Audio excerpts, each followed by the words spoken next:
Bueno, pues buenas tardes, muchas gracias por acompañarnos en esta penúltima sesión de este semestre del seminario docente eh, sobre estudios de ciencia y sociedad que puede el desarrollo sustentable ante la crisis climática. Y bueno, pues vamos a comenzar en esta ocasión. Tenemos como invitada a la doctora Leticia Mora Perdomo, que nos trae una plática interesante, como pueden ver en el título, que se llama Hacer hablar al antropoceno en el paisaje y la literatura, las formas de la crisis ambiental, que bueno, pues justamente como ven, suena sumamente interesante. Voy a, nada más antes de darle la palabra a la doctora, voy a leer su semblanza, una breve semblanza, y después ya le daré la palabra. Cualquier cosa que esté mal o que ya no sea pertinente, nos dice para corregirlo en el momento. Bueno, la doctora Leticia Mora Perdomo es doctora en filosofía por la Universidad de Texas en Austin. En el año 2003 se integró como investigadora en el Instituto de Investigaciones Lingüístico-Literarias de la Universidad Veracruzana bajo los auspicios del programa de repatriación de CONACYT. Ha sido profesora de literatura hispanoamericana en diversas universidades de Estados Unidos y México. Ha sido becaria de la Fundación Rockefeller y en tres ocasiones del FONCA, en una de ellas, la tercera, como responsable de Migraciones y Fronteras, proyecto de fotografía financiado por el FONCA en su emisión 2008. Es autora y coeditora de Hacia el paisaje del mezcal, en la línea de, en la, perdón, en la línea, ay, ay. Ah, sí, en la línea, perdón, que es otro, es un texto, ¿verdad? Perdón, disculpe. Y junto con Ángel José Fernández de El Romancero de la Guerra de Independencia. También de qué país es y es autora también de más de 40 artículos sobre literatura y fotografía. Forma parte de diversos consejos editoriales, entre los que destacan el de Texto Crítico y New Readings de la Universidad de Cardiff en Inglaterra. Es responsable del cuerpo académico Diálogos Interdisciplinares en Literatura Hispanoamericana y bueno, no sé, bueno, y ahorita tengo entendido que está en el Centro de Investigaciones Transdisciplinarias en Humanidades Ambientales, Arte y Literatura de la Universidad Veracruzana. No sé si hay algo que dije mal o que quiera agregar, doctora, para compartirle ahora sí la palabra. Pues buenas tardes a todos, ¿no? Le agradezco mucho la presentación, doctor. Está bien, creo es muy amable, muy generosa. Muchas gracias. Estoy muy contenta de estar aquí y ensayar con ustedes este tema.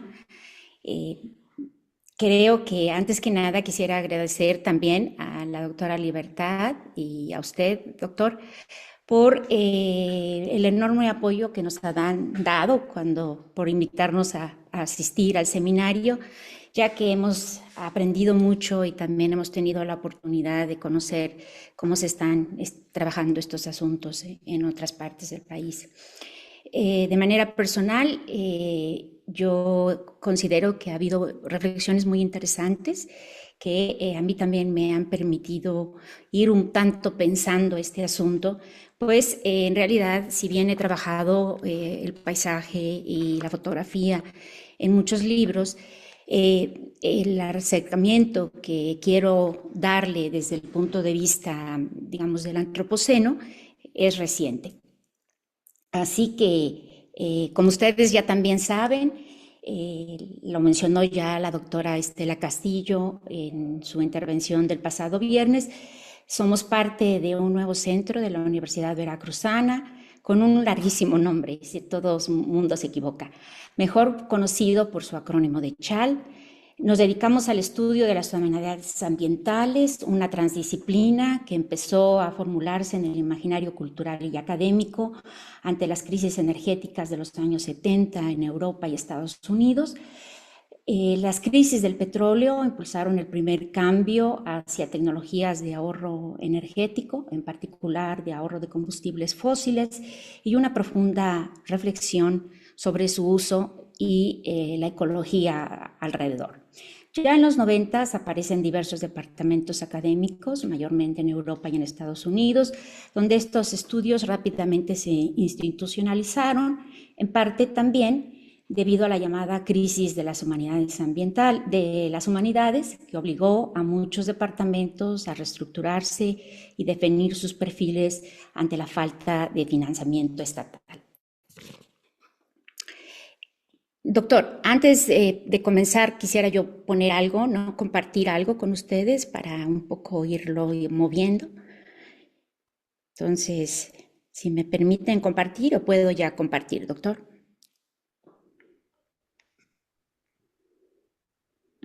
Creo que ya está habilitado. Lo checamos nada más para estar seguros. Bueno, entonces voy aquí.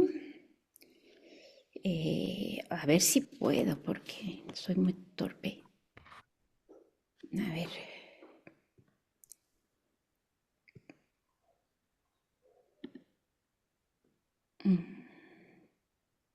Eso hubiera hecho primero, pero No, no pasa nada.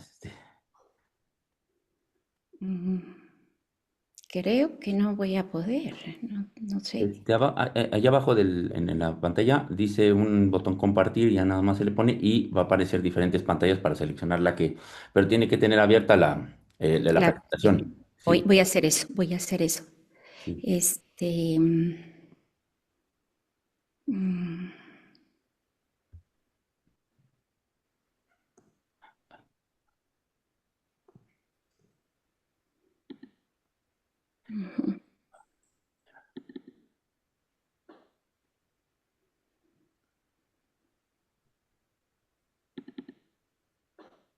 Sí, sí está habilitado. Ya, perfecto, perfecto, doctor. Entonces voy a seguir. El, bueno, las humanidades ambientales brevemente Pero todavía conforman no lo una... vemos ¿No lo ven? no, es que No. abajo le Ahí pones. voy a compartir. Es que no sé qué pasa aquí. Ya todo se me movió, doctor. Permítame. No hay problema. A ver.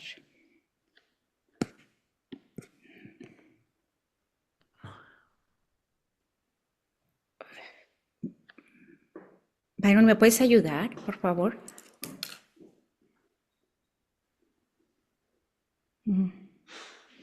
Es que creo que ya salí hasta del chal, ¿no? ¿Eh? No, No. no, aquí estoy, No, espérame. es que dice share, no sé si lo tenga en inglés o en español, pero dice share. Sí, Y ahorita ahí lo hay busco. una flechita. Ajá. Hacia Dele arriba. clic ahí. Es que ya no los veo a ustedes, permítanme tantito. Ahí está, ya, compartir. Y aquí ya lo tengo. Entonces están recientes. Permítanme. Ujú.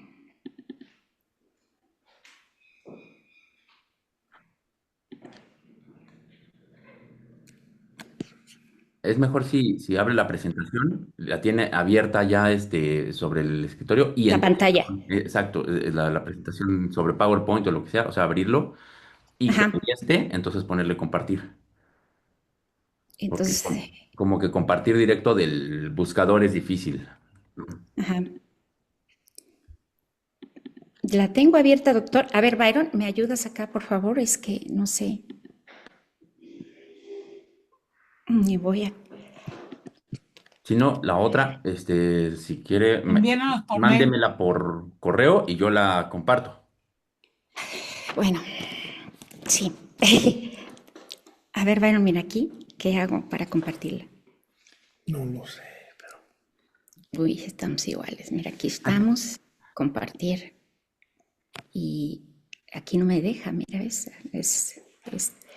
Bueno, déjenme decirles que ayer sufrí muchísimo porque supuestamente el programa de Microsoft de la universidad no es compatible con Macs y tuve que hacer un montón de cosas porque ya tenía yo muchos expedientes abiertos y bueno, aquí lo estoy volviendo a ver, aunque pensé que ya estaba arreglado. Ya lo tienes abierto en otro Lo lado. tengo abierto, sí, solamente que lo cierre mejor y veo si puedo meterlo. Sí, está abierto ya. Voy a cerrarlo. Salir de PowerPoint. Guardar, a ver. Y voy a compartir. Y voy a ver si aquí me deja. No. Se lo voy a mandar, doctor. Perfecto. Sí, sí, Ujú, sí, sí, está muy bien. Yo estoy aquí al pendiente en cuanto me llegue para abrirlo. ujú. Bueno,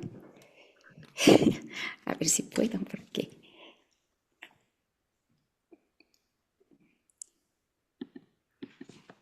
cancelar. Todo lo vi hace rato y estaba bien, pero a ver, o envío por correo, doctor Orrantia. Sí. Va.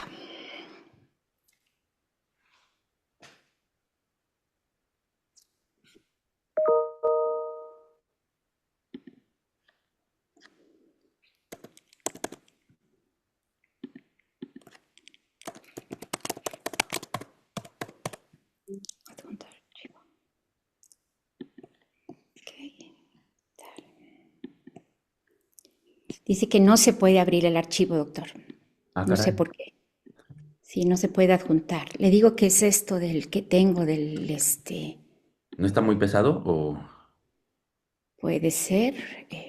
híjole, ahora sí que no sé, ya no sé cómo, este, qué podemos, Bueno,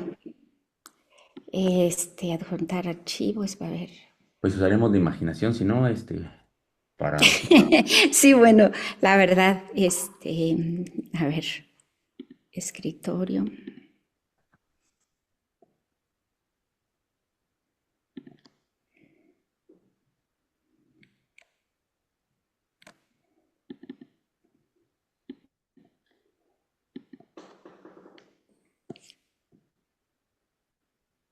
No, este no es.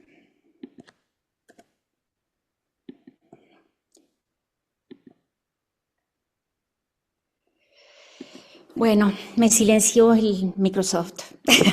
sí, No híjole. se puede, no se puede, doctor. Así que no sé cómo lo voy a hacer porque va a ser muy aburrido esto, pero a Ah, ver, Byron, no sé si se puede hacer más corto o algo, ¿no? Esto más que comprimir o algo, no sé. Exacto, se puede pasar a PDF y Ajá, comprimirlo.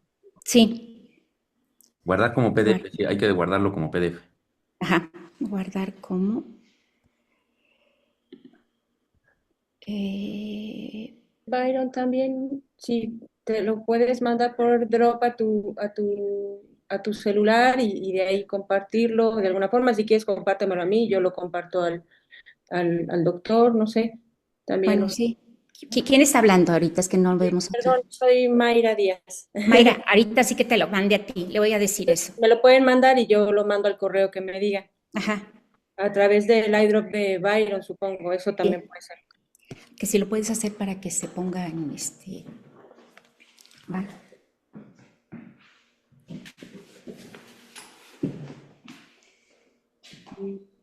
Ya Como el hay, doctor José Ramón envió un correo. A lo mejor lo puedes mandar a tu correo, Byron, a tu iDrop, a tu Drop o a tu Drive. no, pues esta es la presentación, o sea, pero, Sí, pero lo que yo quiero ver es dónde está la presentación. ah, ¿Es esto? no, es aquí, presentación filosofía, no sé por qué tiene tantas alias, es lo de ayer, lo que pasó. Sí, es esta, hacer hablar al antropoceno es esta. No, no es esa, mira, El de arriba. no, es que me tengo que sentar por acá. Disculpen No, mucho. no hay problema, pues No hay problema, ahorita no. mejor para poderlo ver mejor, sin ningún conflicto.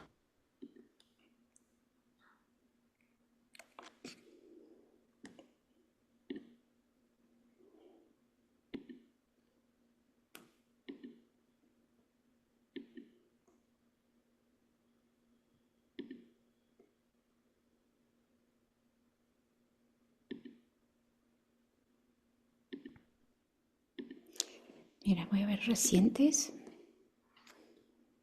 Mm, Y lo voy a guardar como, o te lo mando. A ver, Byron, te lo mando a tu correo. También en Eh, el chat de Zoom se puede adjuntar si es en PDF, probablemente sí salga rápido. Se puede así nada más ajá, jalar hacia el chat de Zoom y aquí yo lo bajo. También se puede. Si ya lo tiene en PDF. sí, lo estoy tratando de hacer porque no me permite tampoco. Ay. Me permite Photoshop. Es que esto es nuevo para mí ayer, pero bueno, aquí voy. Sí, varias personas me Guardar. comentaron A que ver, entonces, de este problema, ¿verdad? sí, De el sí, sí, cambio de licencia o no sé qué sí, fue. sí, sí, varias personas ya me comentaron que se quedaron sin Microsoft o que no sé qué tal.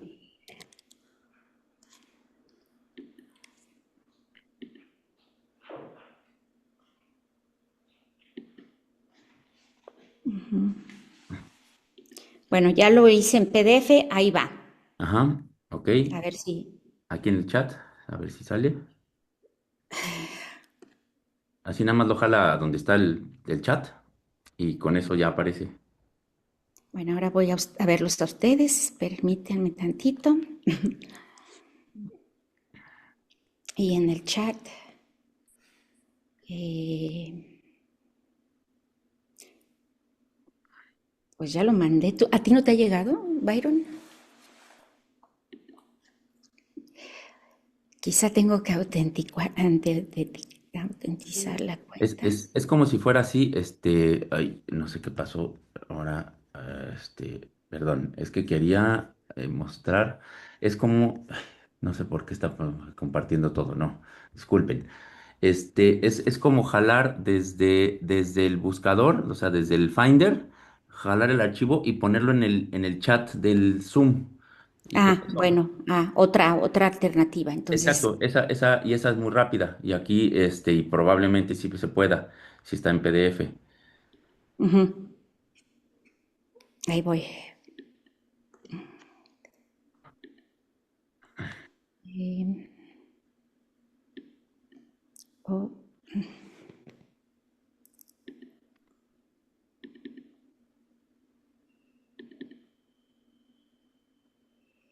bueno, a ver, y voy al chat de la reunión. Ujú.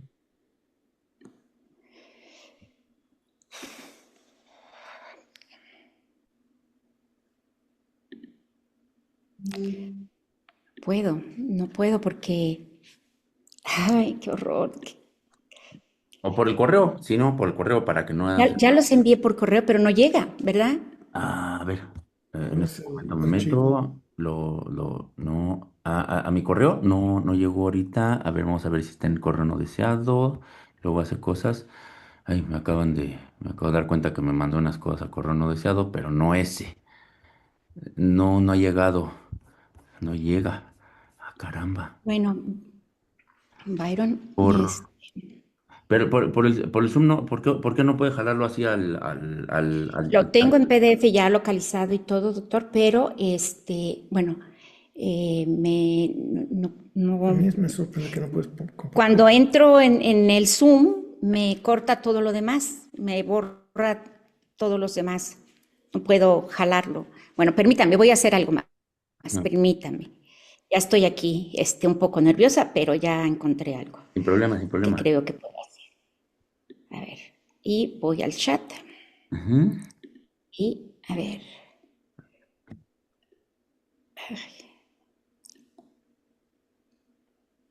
Chat.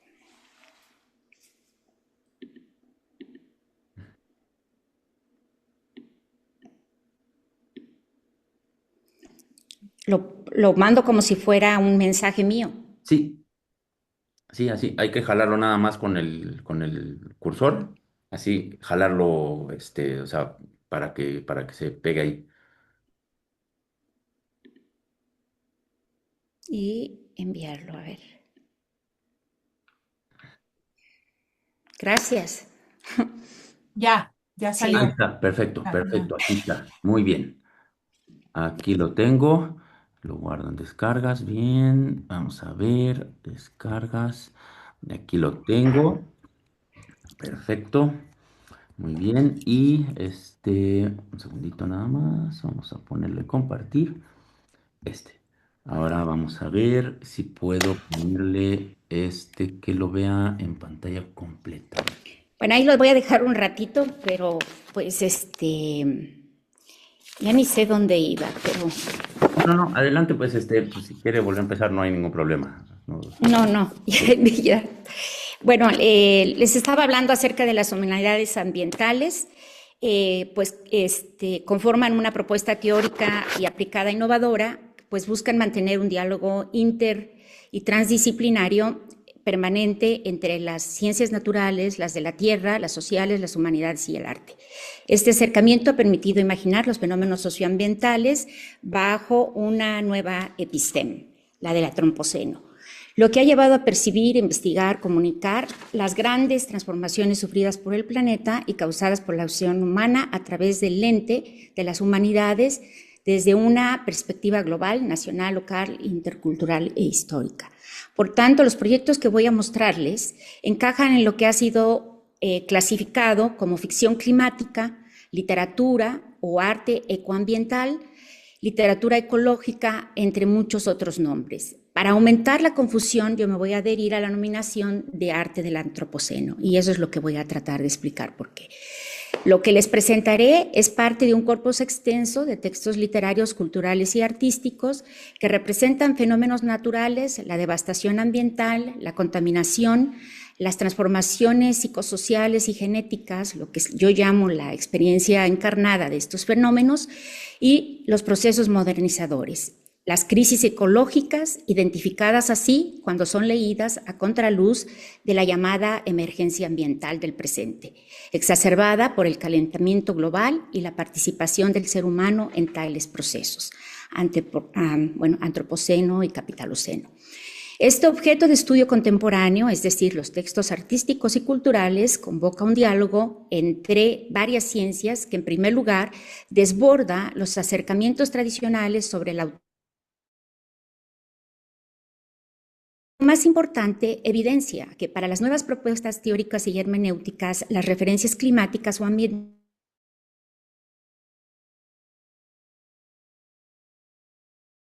realidades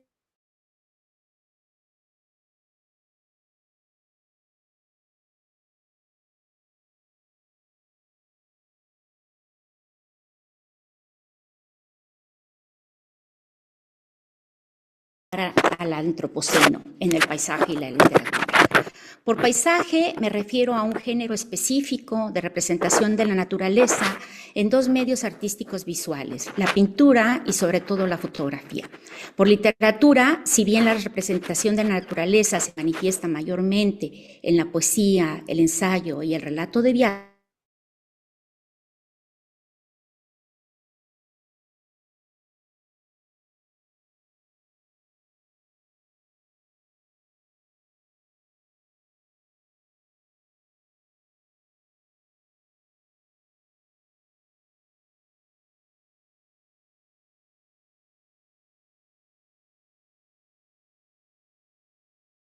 como ahora, no es tan patente, como ahora el punto de enunciación, las emergencias ambientales.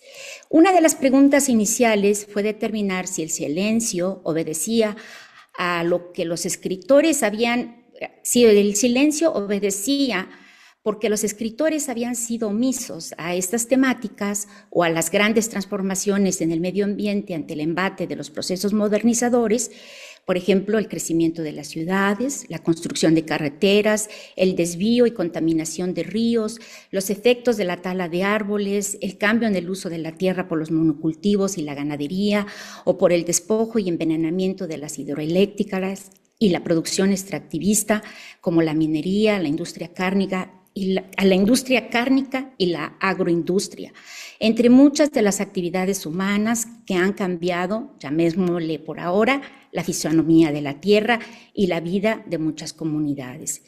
Creo que desde el amplio corpus de la literatura latinoamericana es fácil refutar el posicionamiento del escritor hindú Amitav Ghosh con respecto a que la literatura ha sido indiferente a estas dinámicas de representación ambiental. Por lo que respecta a la práctica de la literatura en América Latina, esta ha seguido cercanamente los presupuestos modernos y desarrollistas. Incluso se ha leído su consolidación como síntoma y afirmación de estos procesos, como vemos en los títulos que identifican ciertas corrientes estéticas: modernismo, novela telúrica, indigenista, vanguardista y boom. Pues ese disparo, el del boom, fue la entrada de nuestra literatura al mercado internacional y con ello al consorcio de las literaturas modernas. Por ahora he logrado reunir diversos textos artísticos que aluden a estas prácticas, más de 70, un corpus pequeño en comparación con todo lo que se publica, pero nada desdeñable.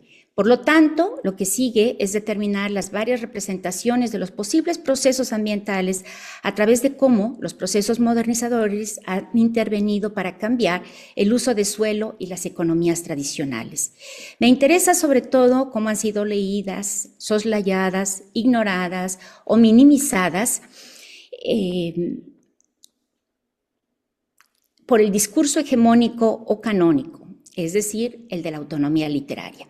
¿Bajo qué presupuestos teóricos o concepciones de la literatura y del valor en esta se ha leído lo moderno y cómo esta lectura soslaya las afectaciones al medio ambiente?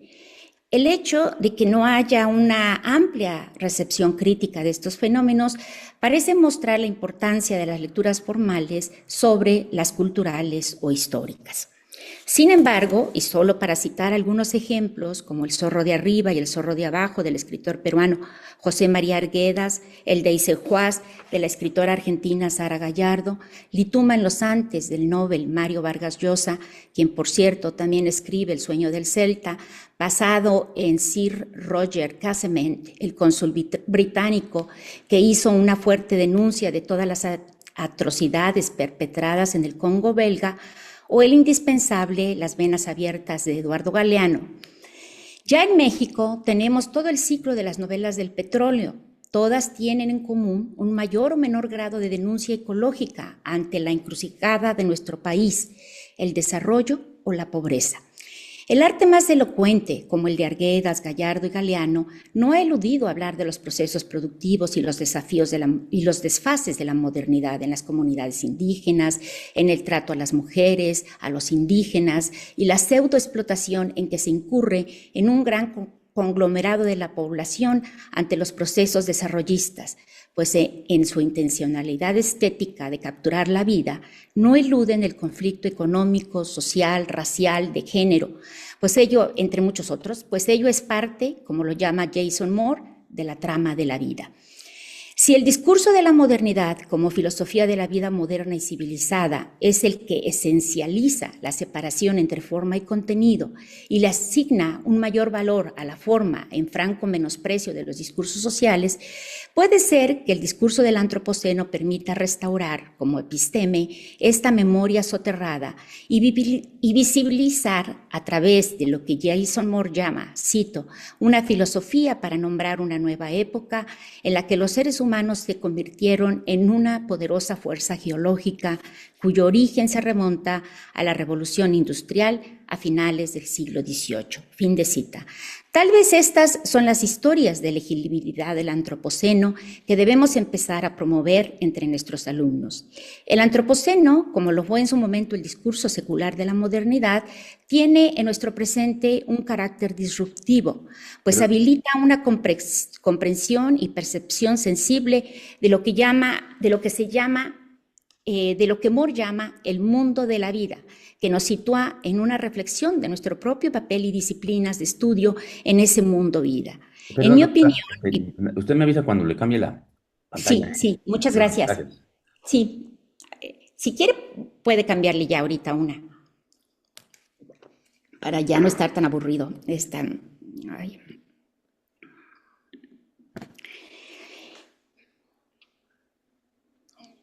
Tal vez son estas las historias. El antropoceno, como lo fue en su momento el discurso secular de la modernidad, tiene en nuestro presente un carácter disruptivo, pues habilita una comprensión y percepción sensible de ese mundo vida que nos sitúa en una reflexión de nuestro propio papel y disciplinas de estudio.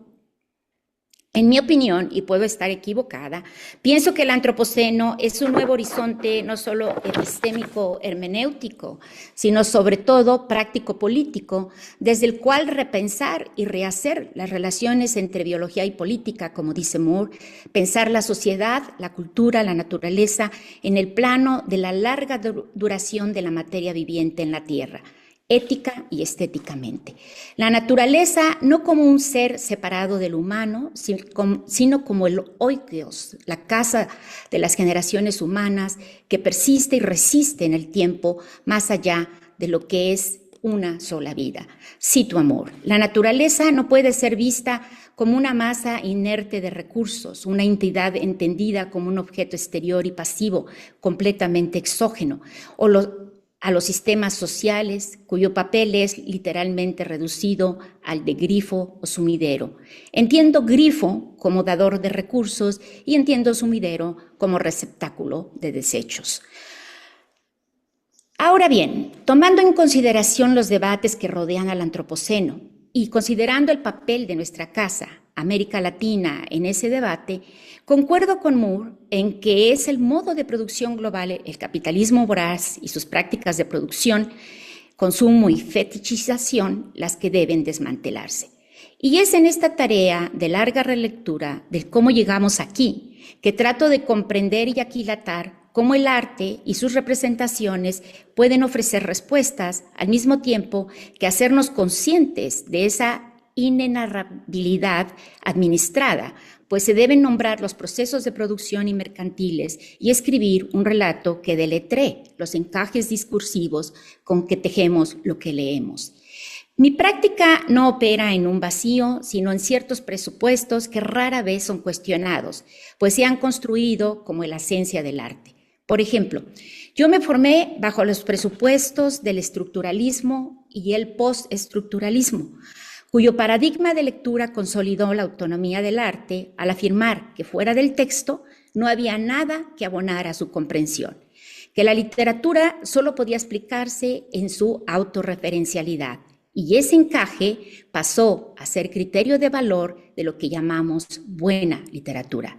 La larga duración de esa concepción veía a la naturaleza como un significante vacío, que podía colmarse como un receptáculo de formas donde la esencia del humano podía definirse.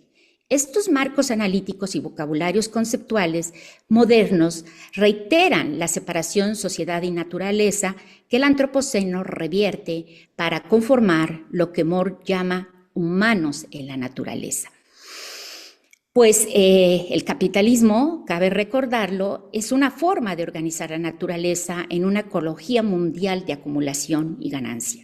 Por otro lado, la teoría del capitaloceno de Moore no contradice los postulados de Crutzen y Stormer sobre el antropoceno, hace hablar a sus silencios y convierte la abstracta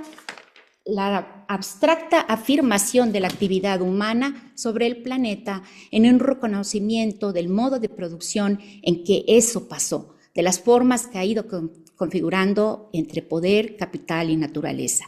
Solo cabría agregar como conclusión que si bien la máquina de vapor fue un detonante importante del crecimiento exponencial de la acumulación capitalista, el extractivismo, la deforestación, la migración y desaparición de especies comenzó mucho antes en América Latina y comenzó bajo un régimen de colonización y sometimiento. En este umbral crítico, es este el umbral crítico que sustenta mi investigación y hago mía la pregunta de María Luis Prat: ¿cómo estamos viviendo o vamos a vivir el antropoceno? Pues de ahí depende cómo vamos a escribir de él. En la siguiente diapositiva, bueno, esta es una diapositiva de una acuarela que hace Rugendas, que voy a hablar de él más adelante, pero si pueden pasarle a la siguiente, por favor. O yo lo puedo hacer. No. Bueno, este es más o menos digamos, la cuestión metodológica que yo me he creado un tanto para ver cuáles son las constantes que entiendo y también para ver cómo puedo hablar, por ejemplo, de procesos extractivistas de la minería en Perú o en México. Y pues realmente, como son prácticas ya muy codificadas dentro de las prácticas capitalistas, creo que lo que cabría hacer es historizar y contextualizar en los distintos regiones, pero pues más o menos es, digamos, son, digamos, los marcos de recuperación y denunciación que yo me he propuesto para hacer el trabajo que voy a realizar o estoy realizando. Bueno, teniendo estas premisas en cuenta, yo estoy parada entre dos aguas, entre dos tiempos, el de la autonomía artística y el del antropoceno. Como dice la escritora uruguaya Fernanda Trías, a propósito de su novela de imaginación especulativa Mugre Rosa, hay una profunda conciencia de la época que vivimos, como un estado de ánimo colectivo. Sin embargo, es difícil pensar en utopías cuando apenas estamos reconociendo el apocalipsis. Hay que pensarlo, hay que hablarlo, hay que hacer el duelo por el mundo, que ya no será y que se quedará plasmado en el arte como bitácora de la memoria. Cada anillo habla de su momento. Yo pienso en la literatura, dice ella, como en los anillos de los troncos de los árboles. Cada anillo habla de un momento, de un tiempo acabado. Tal vez les toque a las próximas generaciones pensar esas alternativas e imaginar un mundo que nos permita solucionar el embrollo en el que nos metimos. Fin de cita. No puedo sino coincidir con Trías, y tal vez sea un sentimiento generacional de duelo que los más jóvenes no comparten, pues ellos ya nacieron en un mundo cuya posibilidad de futuro y de eterno progreso es fallida y cuestionable. Pero donde disiento es que no podemos delegar más nuestra responsabilidad, y la llamo así, sé que ha habido un debate aquí en este seminario al respecto, pues no se me ocurre otra palabra más exacta. La metáfora que da cuenta de esta situación entre dos aguas o dos tiempos es lo que ella desarrolla en esta novela. Y se trata de la enfermedad que los personajes padecen en Mugre Rosa, afectados por el aire que respiran en una ciudad muy parecida a la Montevideo actual. El despellejamiento. Cito: la serpiente muda de piel y se recicla, pero no por eso deja de ser el mismo animal. Negándose a dejar su ciudad, ya abandonada por pájaros y mascotas, y sin dejar de ver cómo crece una nube rosa en el firmamento, varios personajes se condenan al descreimiento y la movilidad y a la inmovilidad. Si podemos pasar, si quieren, ya otra para que está ya a otra diapositiva. Negándose a dejar. La protagonista, cuidadora de un niño, no puede abandonarse al desconsuelo, ni a no moverse, ni a no hacer nada, pues tiene que alimentarlo diariamente. Y sobre todo con lo único que hay, latas de los productos de la industria cárnica, carne más, que antes inundaban los supermercados como una ola de color muy parecida a la de la nube que ahora los envenena. El mar se cubre de una alga oscura que parece inmovilizarlo, sin olas que lo sacudan. Los peces mueren y hasta los insectos huyen. Las playas, dice la autora, amanecieron cubiertas de peces plateados como una alfombra hecha de tapitas de botella o fragmentos de vidrio. Fin de cita. En esa cita se reconoce la falta de oxígeno en el aire y en las aguas, el consumo, la contaminación por las enormes cantidades de basura y los olores de la fábrica de carne. Dada la proximidad semántica e isotópica entre la carne y la carcasa de la res una vez extraída, entre las tapitas de las botellas y el consumo, el lector va adivinando que es la fábrica de carnes la causante del desastre ecológico. Los desollados, los enfermos, son los que evidencian el vaciamiento de la ciudad, los tapabocas, la saturación de los hospitales, La novela se publica, cabe recordarlo, poco antes de la pandemia, pero opera bajo una estructura de sentimientos no racionales que ya estaban en el aire y que a nosotros se nos harán evidentes cuando experimentamos esos 3 años de pandemia. La piel que se les cae a pedazos a los enfermos proviene de costras de una piel ya vieja, que no ha querido adaptarse o reaccionar ante lo que podía lastimarlo. Pero son todavía una carne viva, cito. Así nacemos, un coágulo de carne, boqueando por un poco de oxígeno, una bola de mugre rosa que una vez expulsados ya no tiene más remedio que aglutinarse a ese otro cuerpo, el de la madre, morder con fuerza la teta de la vida. Fin de cita. El lector de esta novela de Trías comienza a ver como las capas, parecida a una cebolla, que cubren el imaginario cultural democrático y liberal de la modernidad o del progreso, o el estado de bienestar, la equidad y la seguridad, empiezan a caer, pues nada funciona. El metabolismo del Estado se quiebra. Tanto a los enfermos como al resto de los personajes son una carne viva expuesta, sin asideros, solos, abandonados, vulnerables, pues todas esas estructuras se desploman ante lo que se presenta como incomprensible y terrorífico. Por eso, también por esta razón, se le ha clasificado a esta novela como ejemplo del neogótico del Cono Sur, pero en realidad la autora prefiere que se le considere una novela especulativa, es decir, de cruces de varios otros géneros. Un tiempo, dice la narradora, que ya está aquí, pero como carne viva, sintomología no racional que no sabemos cómo sanar. Caídas las pieles que las abrazan y cubrían, no hay palabras o estructuras que doten de inteligibilidad a lo que está pasando. Un tiempo, nos dice Trías en la novela, cito, de retraso en la función del injerto, un tiempo en que lo viejo no funciona y lo nuevo se resiste a reemplazarlo. Fin de cita. O no puede reemplazarlo, agrego yo. El caparazón o la carcasa de la ciudad abandonada, la cual queda, cito, sin entrañas, un fuego fatuo en el horizonte, es una alusión al emblema del capitalismo extractivista del Río de la Plata, que colocó a Argentina como la sexta potencia económica mundial a finales del siglo XIX y principios del XX. Así, esta ciudad de Trías no es solo muestra del fin del proyecto civilizatorio, el agotamiento de un locus recurrente en la literatura moderna, sino el desecho dentro de un sistema metabólico inoperable.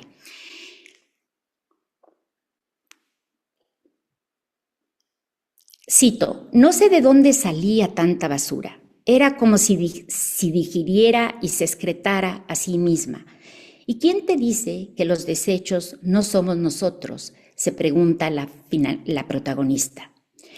La ciudad, como una heterotopía donde se cruza el desastre ecológico, la desigualdad económica y la biopolítica, es lo que nos refleja Tría en estas representaciones.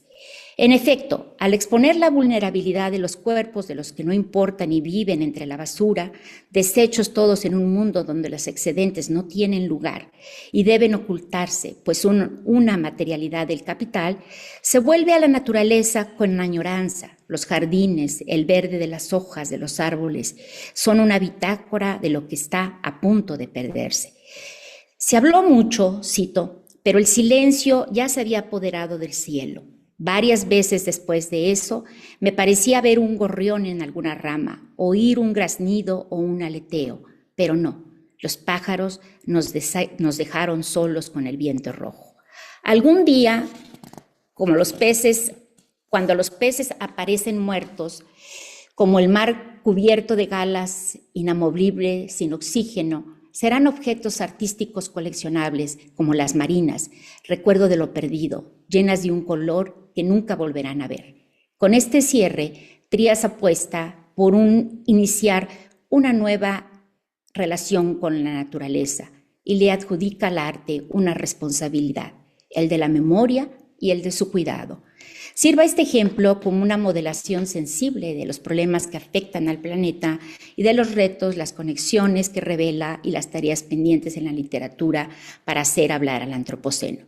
Ahora quisiera pasar a hablar rápidamente de uno de los proyectos ya más avanzados sobre las visualidades del antropoceno. En 1999, durante una Fulbright aquí en Jalapa, yo todavía estaba en Texas, escribí un opúsculo titulado Paisaje y Modernidad para una serie de fotos tomadas por un grupo de fotógrafos jalapeños durante un diplomado con el mismo título que impartió el fotógrafo Byron Bradley.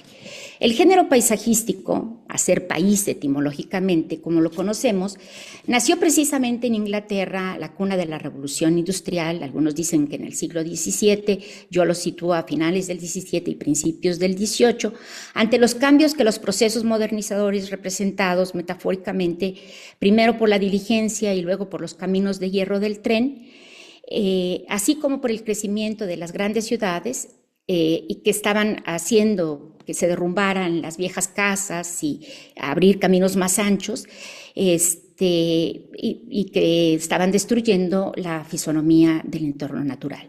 El paisaje se consolida en la pintura y la novela con el romanticismo en el XIX. Una de sus características más importantes es lo pintoresco, que es aquello que se define por su belleza o por su grandeza, pero sí como un hilo común por su singularidad. Es decir, las preferencias del género son por las ruinas, por las esquinas no tocadas por el progreso o los vestigios del pasado. De esta manera, si bien el paisaje es la expresión estética de los presupuestos del romanticismo, es también la manera de dar una respuesta a las nuevas relaciones que comenzaban a establecerse con el mundo natural. Por ello, expresión de los nuevos campos de lo visible, articulados como una expresión subjetiva y secular de ese yo que aparece en el discurso romántico y que poco más tarde será llamado el sujeto moderno. Empero, no deja de ser paradójica su construcción, anclada a un pasado que se idealiza ante su desaparición. Para mí, el paisaje es el vestigio que la modernidad conserva como huella de su paso en la destrucción natural, o una modernidad o una bitácora de la memoria, como dice Trías, también podría funcionar. El paisaje, según Humboldt, por ejemplo, en Cosmos, es tanto como arte como ciencia y requiere en sus ejecutores buenas dotes de observación y habilidades específicas. El paisaje, según el escritor argentino, que retoma todos los presupuestos de Humboldt, en una novela muy bonita que se llama Un episodio en la vida de un escritor, de un pintor viajero, que se publica en este siglo XX. En este siglo XXI, dice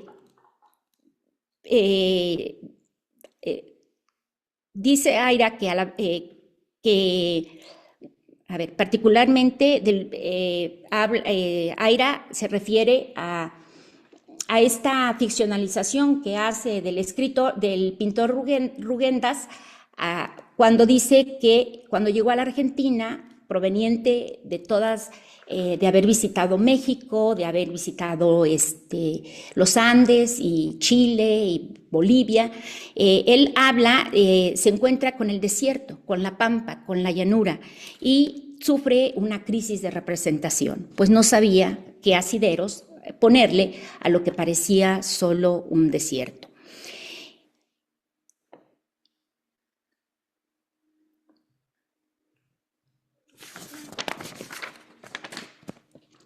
Por ello, dice Aira, el paisaje es una serie sociocultural de elementos perceptivos de un territorio en consonancia con las necesidades y expectativas espaciales que el individuo pampeano conoce y experimenta, pero que el extranjero tendrá que aprender a codificar bajo otra óptica, que en este caso es la teoría de Humboldt. ¿Cómo lo va a representar? Cargándolo de significado, un significado sintético de acuerdo a la teoría de los climas, matizado por su subjetividad, por lo que entramos en una relación no solamente material u objetiva del paisaje, sino espiritual, sublime, metafísica, que le confiere características identitarias afectivas con el territorio, con la nación y por ello espejo también del estado anímico del observador. No deja de asombrarme cómo esta concepción del paisaje todavía está con nosotros, pese a la invención de un medio de expresión como la fotografía a mediados del siglo XX. La fotografía consolidó el género y lo hizo masivo, y creo lo que los teóricos llaman un inconsciente óptico a la hora de mirar la naturaleza.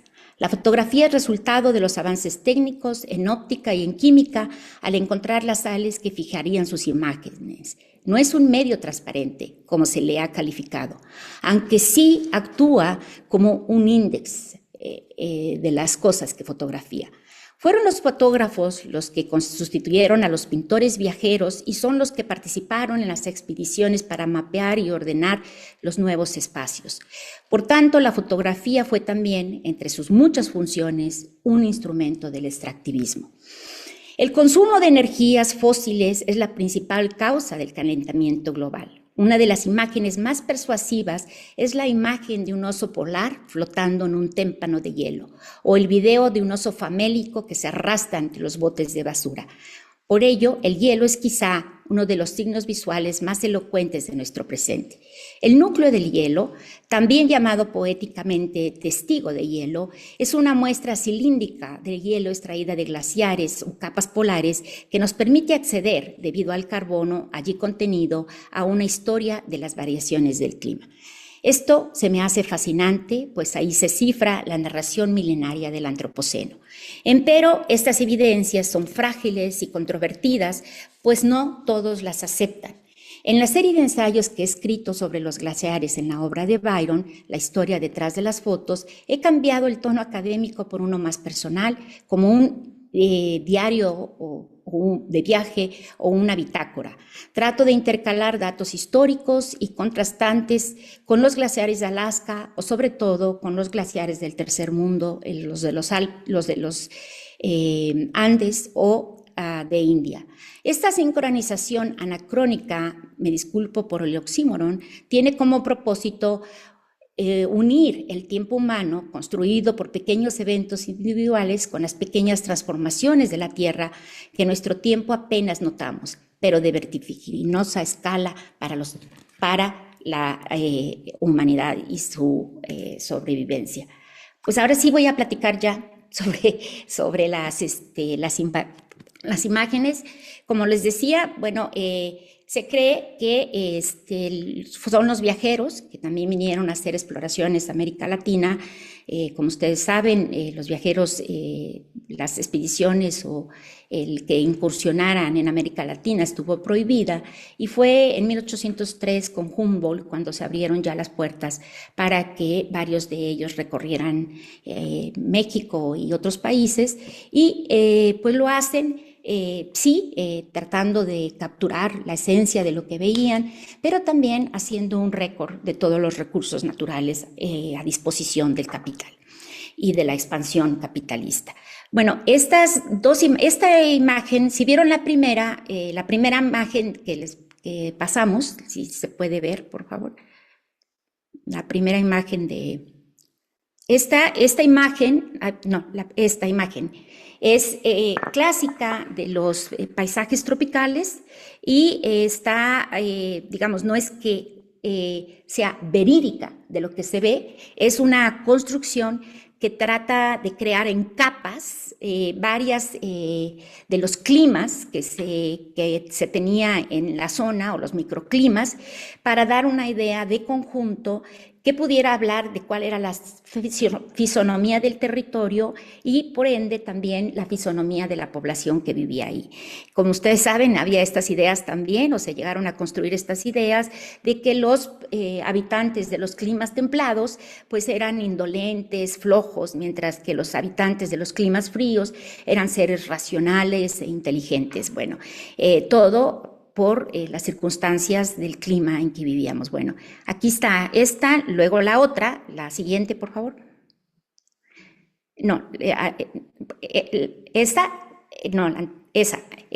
es una de las imágenes de Rugendas que han sido encontradas recientemente y clasificadas.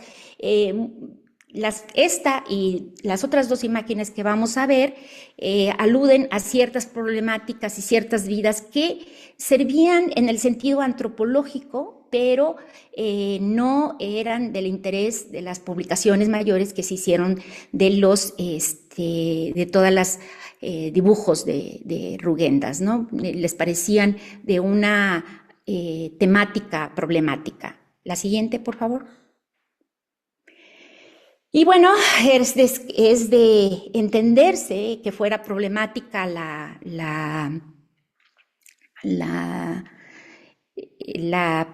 presentación o representación de la esclavitud y de los azotes y de los trabajos a que eran sometidos la mayoría de digamos, los esclavos negros. Esta es una imagen que se hizo en Brasil y fue recién encontrada en unas carpetas que no habían sido abiertas en muchos años.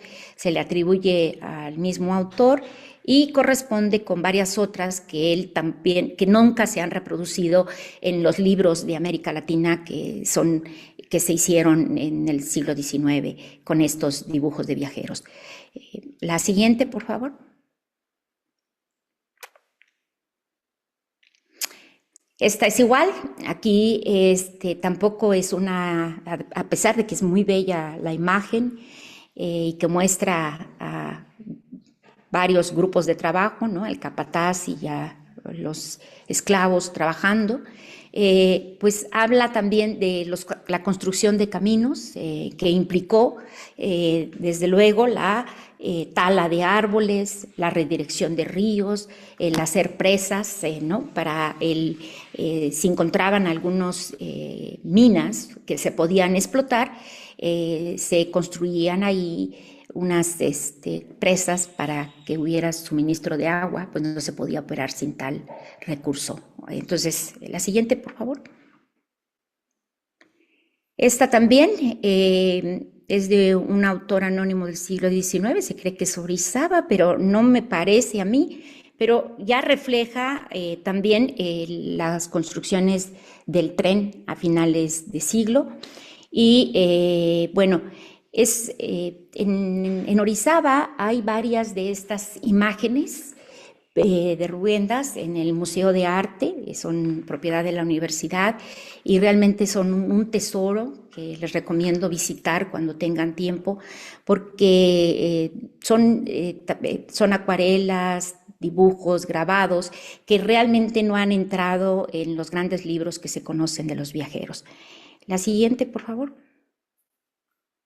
Bueno, esta es la influencia ya de los pintores viajeros en el paisaje mexicano. Este es un paisaje de Velasco y podemos ver también las dimensiones, ¿no? Esta es la idea de lo sublime de la naturaleza. Y lo que él recomendaba siempre, los picos en el fondo, o sea, la simetría lineal y los pequeños personajes humanos ahí chiquititos, como un poco para dar la escala de la magnitud de la naturaleza. Todo esto mientras se estaba destruyendo la naturaleza. Entonces, eso es lo que es paradójico, ¿no? Y digno de estudiarse y un poco a analizarse posteriormente. La siguiente, por favor. Bueno, es igual, es realmente lo mismo más que la otra. La siguiente, por favor. Bueno, lo puse ahí porque iba yo a citar una parte de Cosmos de Humboldt, que habla de estos cactus, hermanitas, como lo característico del carácter, ¿no? De los pueblos que visitó. Y pues bueno, creo que tuvo razón y aquí se ve, como dice Paz, la influencia de los viajeros en la construcción, digamos, de la nacionalidad y de un paisaje, ¿no? Lleno de cactus. A veces aparece abajo del cactus un hombre durmiendo, que eso sería una de las imágenes que más fue capturada por los viajeros, como parte, ¿no? de esta construcción de la identidad nacional. Adelante, por favor. Y bueno, ya aquí Esta es una de las grandes proezas del siglo XIX. Esta foto, esta copia de la imagen proviene, me parece que de un anuario de la Sociedad de Geografía, y pueden ver ya la construcción ahí en las Cumbres de Maltrata del tren, que fue todo un portento de ingeniería. Adelante. Esta es una fotografía. Y como ven, pues es más o menos pues, el mismo lugar, y la fotografía siempre opta por poner gente, o sea, nativos les llamaban, para también dimensionar, digamos, el aspecto. Ahora, ¿cuáles fueron las consecuencias de todo esto? Ustedes saben que Orizaba llegó a ser por la industria textil, era necesario que se construyera el tren para trasladar los productos, y llegó a ser una pequeña potencia textilera en su momento. Adelante, por favor. Bueno, esta es la influencia ya de estas imágenes y cómo persisten de cierta manera las mismas formas en autores contemporáneos. ¿Sí, la siguiente? Bueno, la fotografía, otra vez, son fotos de Hugo Breme, un magnífico fotógrafo que pasó mucho tiempo en México. La siguiente. Esta ya estamos más en lo que voy a hablar. Esta es una foto de Adrián Mendieta, un fotógrafo jalapeño, y es una foto hermosísima, bella, en la mejor tradición de los conceptos de la fotografía estética. De lo sublime de la naturaleza, de lo inalcanzable, y de la naturaleza como expresión de los estados de ánimo del creador. Estoy hablando de una foto que se hizo por ahí de los 80s, y aquí pueden ver, digamos, las características de simetría de la foto, el formalismo que la caracteriza. Adelante, la siguiente, por favor.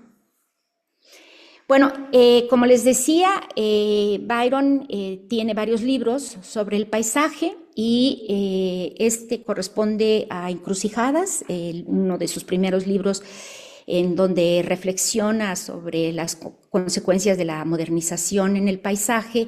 Y aquí, deliberadamente, y también yo creo por gusto, más que otra cosa, él ha hecho digamos, recuperar las técnicas antiguas del siglo XIX, estas técnicas de los que les llaman procesos alternos, como el heliograbado y como en este caso el platino, para que los materiales que utiliza, que son producto de la industria extractivista, hable acerca de esto. Pero es una foto muy diferente de las que se tomaban con estos materiales en el siglo XIX, en el XIX era bajo el pictorialismo, cuando la fotografía está aspirando a ser arte e insiste en que puede no ser solamente un medio mecánico de expresión, sino también digamos, equiparable a la pintura, porque digamos, no todo depende de la técnica, de la máquina, de la cámara, sino también, digamos, también depende de la presentación que se haga de ello. Byron ocupa todo eso, o sea, aprende las técnicas. Claro, ya las ha modernizado con las cuestiones digitales que han facilitado ya la reproducción, pero lo más importante aquí es que revierte los contenidos, es decir, trata de establecer un diálogo con las prácticas del siglo XIX que fotografiaban todo lo que no tuviera que ver con la modernización, todo lo que no denotara que estaban usando o que la fisonomía de la naturaleza está cambiando, y se concentraba en hablar de los picos nevados y fotografías donde no aparecía gente. Byron insiste en la presencia del hombre en la naturaleza, insiste en, sobre todo, traer íconos de esa modernidad, como son las torres de luz o alguna otra cosa. Adelante, por favor. Bueno, esta es igual, aquí se están construyendo caminos y de nuevo estas, digamos, es un paladio y de nuevo está recurriendo a leerla en dos tiempos, es decir, ¿cuáles son los orígenes? Es una reflexión, sí, del género de la fotografía y del paisaje, tomando en consideración lo que es una apropiación, se podría decir, de las técnicas del siglo XIX, pero revierte sus contenidos semánticos. Habla acerca de la industrialización, de la civilización, y con ello invita a un nuevo diálogo de cuál ha sido el papel de la fotografía en estos procesos y de la fotografía como instrumento del capital y del desarrollismo. La siguiente, por favor. Pues es igual, aquí está viendo que van a construir varios barrios o nuevos suburbios. La otra, por favor. Y son lo mismo, son prácticas. Ahora, aquí en esta, que va a empezar a hablar de algo que fue por mucho tiempo uno de sus intereses, la deforestación, podemos ver aquí una fotografía que carece de simetría. Digamos, los tonos oscuros, ominosos, hacen que la imagen, que la naturaleza y luego los camiones a los lados, hacen que la naturaleza se presente como un laberinto. El espectador no sabe dónde mirar, no sabe dónde enfocar la mirada, porque ya hemos perdido la simetría que ustedes han visto en las otras imágenes, que estamos, digamos, de acuerdo al principio renacentista, en el centro, mirando hacia el infinito, ¿no? Pero donde todo es detectable. La siguiente, por favor. Y bueno, aquí están los bosques o las contaminados ya, o se podría decir, con todos los troncos, con todos los troncos cortados, y pues rompiendo otra vez lo que sería, si no estuvieran, una bella imagen donde no pasa nada, que creo que ese es uno de los procesos de fetichización del capital, hacernos pensar que una mercancía solo aparece y no dejarnos pensar en quién la produce, cómo la produce, con qué materiales.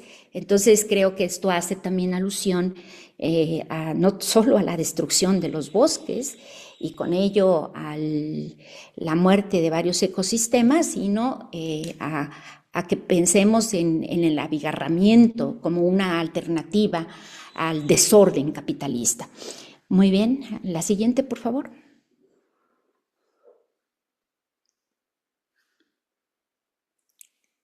Bueno, igual, o sea, otra, estoy aquí. Por favor, la siguiente.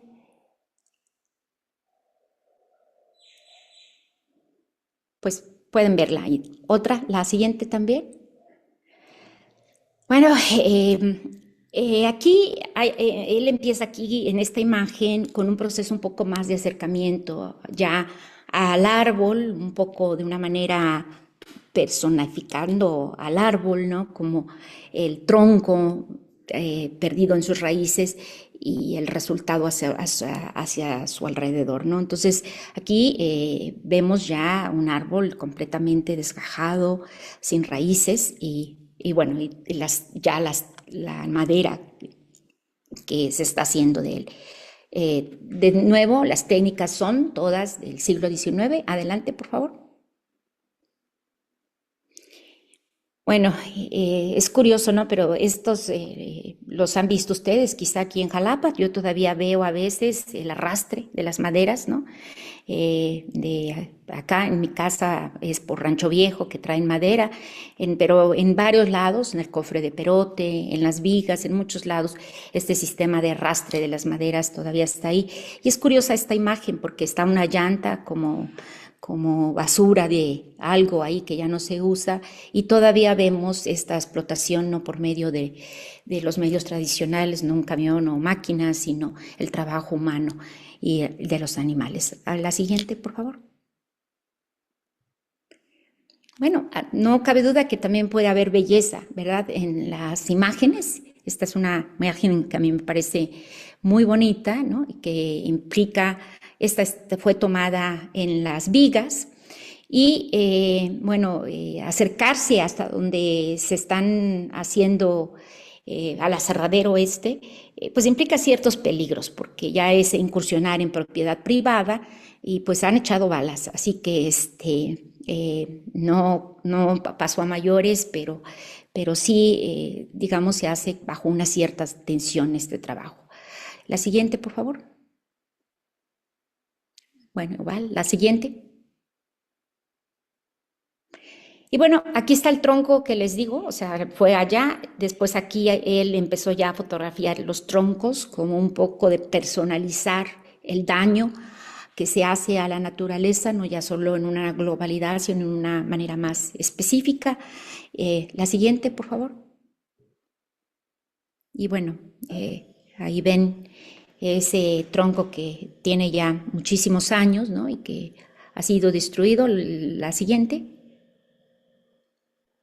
Y bueno, y esta es la serie de troncos que hizo, ¿no? Donde eso es lo que queda, ¿no? Después de que la mayor parte de ese árbol se hizo carbón, ¿no? Otra manera también de contaminar. La siguiente.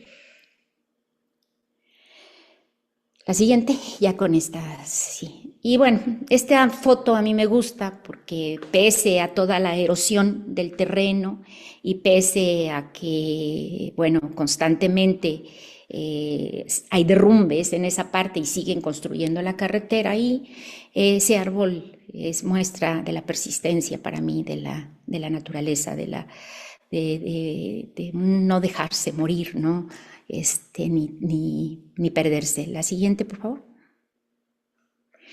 Esta foto es en Alchichica y está dialogando con la mayoría de las fotos de los viajeros del siglo XIX, donde siempre había estos burros, ¿no? Esto es como un detalle curioso, ¿no? Del país.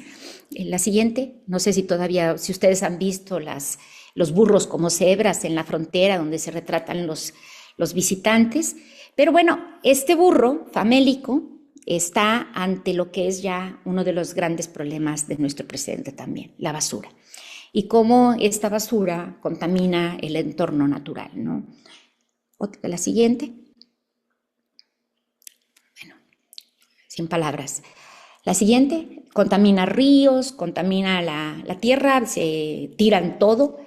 Y pues este es un árbol que fue usado para una imagen de un libro, ¿no?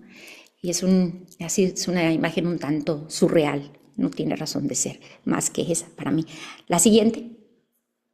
Bueno, aquí ya voy a hablar estas menciones que hice al final acerca de los glaciares. Desgraciadamente, nosotros no hemos podido visitar el glaciar de aquí, de Jamapa, el único glaciar viviente, de Jalapa, de Veracruz, el único glaciar viviente que queda de los 3 glaciares que había. Bueno, creo que el Ixtla todavía tiene algo de nieve. El Popo se derritió completamente cuando empezó su explosión en el 94, pero sí, digamos, ya que Byron es suizo o parte de Suiza, tuvimos la oportunidad de visitar este glacial de su infancia, que se llama, la siguiente, el Badret de Morteratx. Bueno, aquí están los datos del glaciar. El glaciar está localizado en la cadena de montañas de las Berninas, en Suiza, y cruza de cierta manera esta cadena de montañas también tiene que, bueno, en Italia y no me acuerdo qué más, pero bueno, esta cadena es una zona de glaciares, de glaciares alpinos, lo que indica que hay no son tan altos como el glaciar de Jamapa, para los glaciares tropicales tiene que tener más de 5,000 metros de altura la montaña, según nos explicaba un invitado del doctor Welsh, que en una plática que nos dieron. Entonces aquí estos son glaciares alpinos y son más bajos, pero digamos hay varios en esta cadena de montañas. Los glaciares generalmente desembocan en un río y desemboca en el Danubio, que va a dar al Mar Negro. La siguiente, por favor. Byron, bueno, visitamos los glaciares en el 85, yo era mi primer viaje a Suiza, y bueno, tengo una huella ya grande de carbono también, y bueno, Byron ni se diga,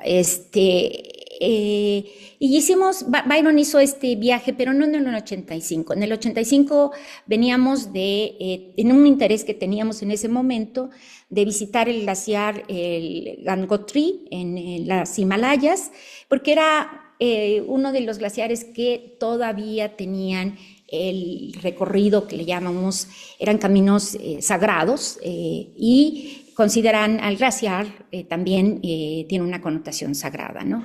Entonces, cuando fuimos a Suiza por primera vez en el 85, quedamos impresionados.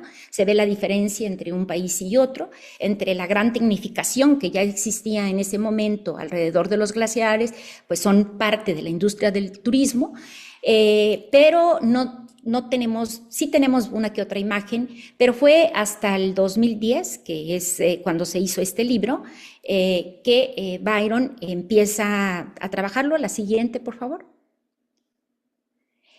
Y bueno, aquí está la clave de entender la gran, digamos, bajada que ustedes vieron en las fotos anteriores es la lengua del glaciar.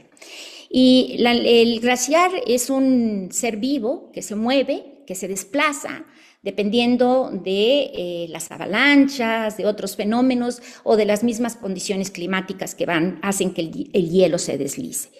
Pero cuando en 2010 ya habían instalado estas marcas a lo largo del camino para el glaciar. Me gustaría decirles que llegar al glaciar es muy fácil realmente, está ya diseñado para turistas, para viejitos y para niños. Entonces, hay un tren que se llama Las Berninas. El tren se construyó en 1908, más o menos se inauguró, aunque se comenzó antes, y el glaciar en ese momento estaba a escasos 30 metros de la parada del tren. Esto ha ido variando, digamos, el glaciar ya en 1985 estaba a 3.5 kilómetros de la llegada del tren. En 2014 estaba a 4.3 kilómetros y en 2024 a 5 kilómetros. Para divisarlo a lo lejos, nada más. Bueno, entonces estas marcas aquí no son cómo va uno subiendo, que era la confusión inicial que nosotros teníamos. Pensábamos que ya habíamos subido más metros que esto, sino es los años y cómo son las marcas en que la lengua del glaciar se ha ido recortando. La siguiente, por favor. Bueno, estas son las imágenes y otra vez estos son heliograbados. Estos son heliograbados, ¿cómo se dice? Manipulados por ciertas terminaciones, ciertos químicos, ¿no? Para darles los colores que ven. La siguiente. Bueno, el azul, ¿no? del hielo, aunque digamos está pintado aquí. La siguiente, por favor, son cuatricomías, o sea, es un proceso específico. Pero ustedes ven aquí que todavía el glaciar está lejos, está, digamos, por ahí por donde se ve esa flecha más atrás. Adelante, por favor. Bueno, esta es una foto, ¿no? Generalmente los glaciares se permiten visitarlos en el verano. Entonces, todavía en esta foto se puede apreciar que las montañas circunvecinas están cubiertas de nieve o tienen nieve, cosa que ustedes bueno, la siguiente. La siguiente, por favor, doctor. Bueno, Aquí, estas partes que ustedes ven aquí es lo que se llama la morrena del glaciar. Es decir, que antes estuvo más lejos y que al retraerse, al irse acortando, va dejando también en su huella varias cosas que carga en sí, como piedras, escombros, en fin. Todo eso para un glaciólogo es lo que le hace identificar cuál es el estado del glaciar y cómo es dónde empezó, o en fin, hacer toda una historia de su vida. Y las terminaciones aquí, de nuevo, de químicos, aluden a todas a las materias fósiles del calentamiento global, que esa es la idea principal, que hace referencia indirecta al calentamiento global como el causante de digamos, este derretimiento de la nieve y la contracción de la lengua del glaciar. El siguiente, por favor. Bueno, igual, ustedes ahí, pero son muy chiquitas, invitan a una lectura muy íntima. Las fotos no son grandes, no son protagónicas. Es así casi como un estado emocional de luto por lo que se está viendo, pero al fin y al cabo memoria de cuál ha sido el curso de este glaciar. La siguiente. Bien, la siguiente, por favor. Bueno, el 2024 retomamos los pasos perdidos y fuimos de nuevo al glaciar. Aquí acabamos de terminar este libro del Badret Amorterage. Bueno, Byron lo acaba de terminar. Yo escribí el ensayo en esta idea de ir también, digamos, dejando un testimonio escrito de cómo ha sido el viaje, de lo que hemos percibido. Pero aquí ya hay el glaciar. Tuvimos que caminar para llegar al glaciar, a pesar de que supuestamente está a 5 kilómetros, en realidad nosotros tuvimos que caminar más de 7 kilómetros para llegar, pero sí para llegar a un poco estar cerca. Queríamos tocar el hielo, como se narra en la novela de García Márquez. A ver, la siguiente, por favor. Bueno, acercarse ahí implicaba peligro de muerte. Como el glaciar se ha ido retractando, la verdad hay muchas grietas entre una piedra y otra, entonces caminar en esa área es lo prohíben. Dice que lo podemos hacer si queremos, pero es bajo nuestro propio riesgo de que sea de que algo puede pasar. La verdad, los suizos son muy cuidadosos, no pensamos que nada pasara. Aquí en el mapa, ustedes pueden ver en el mapa de cómo están los glaciares en la zona. Hay algunas flores ahí también que yo recorté del camino. Es ilegal cortarlos, pero pregunté al guardia para que me dijera si lo podía hacer. Le dije que eran para un proyecto de investigación y artístico, y bueno, me dejó cortarlas y las pegamos, pero obviamente ya han perdido su color y también hablan de la muerte. La siguiente, por favor. Bueno, esta es lo mismo, aquí se pueden ver mejor las flores y bueno, hemos ido desarrollando entre algunos mapas que llamamos mapas de la devastación, título tentativo, pero donde hemos ido localizando ya todas estas cuestiones, digamos, de cómo, de los lugares donde alguna cuestión climática está sucediendo. La siguiente, por favor. Y bueno, aquí pues ya es parte también del libro. La siguiente. Lo que les quiero contar es que Byron estaba muy cerca en este momento de la foto, o antes, poquito tomó la foto y luego estaba muy cerca de entrar ahí, debajo de ese puente. porque es donde se ve lo más azul del glaciar. Entonces estaba a punto de hacerlo, pero en eso un estruendo espantoso, como si 5 camiones de piedra se vaciaran al mismo tiempo y un silencio, bueno, un temor a todos. Éramos 4 personas las que habíamos decidido y que íbamos un poco con el deseo de tocar el hielo. Pero bueno, a lo lejos del hielo, como a los 3 o 4 metros, se veían unas grietas grandes en lo gris del hielo, pero no sé, bueno, ese gris dicen que es polvo del Sahara porque también está afectando, como llegan otros, debido a los vientos o lo que sea, llegan, y esos evitan el efecto albero, es decir, la luz, lo blanco refleja la luz, y al ser grises, digamos, se calientan más el glaciar y hace que le aparezcan grietas, resquebrajamientos.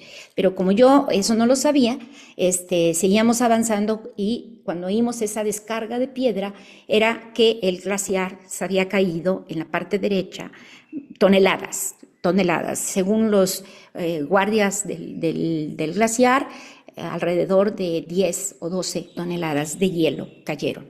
Entonces, yo de repente dejé de ver a Byron y pensé que algo había pasado, pero afortunadamente nada nos pasó, pero por todos volaron muchas piedras, bueno, no piedras, trozos de hielo blanco, y realmente esto es lo que está pasando con el glaciar de Monterrey. Se cree que a lo sumo 30 años de vida. Se han hecho muchas cosas para tratar de protegerlo, incluso se han puesto unas cobijas térmicas que son muy grandes, pero el área del glaciar es tan grande que no parece ayudar. La siguiente, por favor. Y bueno, ahí termina la siguiente, el libro, es ese libro. Y bueno, aquí ya son mis fotos para que ustedes puedan ver un poco la idea de cómo es el camino y cómo es el río. Los glaciares son importantes porque ellos son los reguladores del agua. Son, digamos, es increíble cómo se eleva el nivel de los ríos tan solo de esas toneladas que cayeron. El hecho de que no haya lluvia, tanta lluvia como solía haber, o que no nieve con la fuerza con que lo hacía antes, todo indica, pues son señales del cambio climático y indica que el proceso de deshielización es irreversible. La siguiente, por favor. Bueno, aquí ustedes ven las niñas en camiseta y todo eso indica pues que el calor también está, la elevación de la temperatura está afectando al glaciar. Cuando nosotros fuimos la primera vez en el 85, tuvimos que usar ropa de montaña, gorra, y aquí pues ya no, ya es, entonces es... Además también ya empieza a haber ciertas árboles, cosa que antes en esas zonas son áridas, no hay nada. La siguiente, por favor. Y bueno, con esto termino la presentación, o sea, gracias. Ya.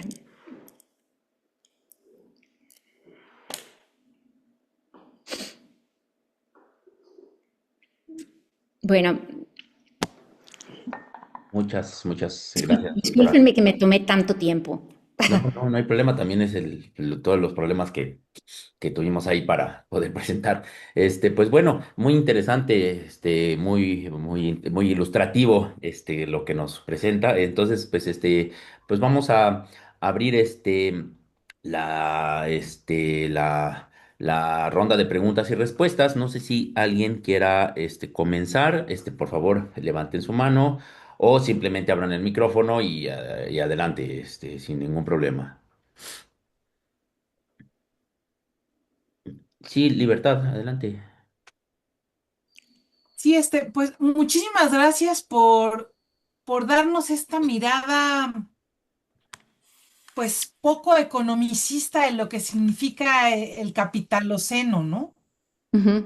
por esta mirada más cualitativa y más de símbolos y más de ideas y de sentires acerca de esta nueva transformación que está sufriendo el planeta, ¿no? En este sentido y en este contexto, usted cita a Moore, Ujú, y Moore tiene un concepto que es el de naturalezas baratas, y él mismo establece en sus escritos que este concepto tiene dos connotaciones, ¿no? ujú. Es una connotación un poco ética, ¿no? Con Sí, respecto a menospreciar al otro ser humano, a la naturaleza, a la fertilidad del suelo, a los elementos de la naturaleza con los cuales nos vinculamos, eh, desde un punto de vista ético, pero también hay una parte numérica, como son las externalidades, cuántos son los costos y bla, bla, bla. Pero ¿cuáles serían, usted me podría mencionar como tres elementos cualitativos de significados y símbolos del capitaloceno que se ha encontrado en las obras literarias o en las fotos o bueno, las pinturas? bueno, yo creo que tres símbolos, o sea, cuando uno habla, por ejemplo, de la de la intervención de los procesos modernizadores, que ha sido el eje pues, de la modernización, del desarrollismo en América Latina, del progreso, ¿no? De destruir bueno, ahí yo creo que la literatura o el arte lo procesa, no es que lo va a representar así, no va a hablar de cuáles son las ganancias pero sí lo procesa en términos, por ejemplo, que tienen implicaciones económicas. Por ejemplo, en una novela bueno, de los 60, por ahí del siglo pasado, eh, Sara Gallardo, una mujer que es de la élite, es una escritora que por mucho tiempo fue ignorada, pero que es de la élite argentina. Su abuelo fue el dueño del periódico más importante.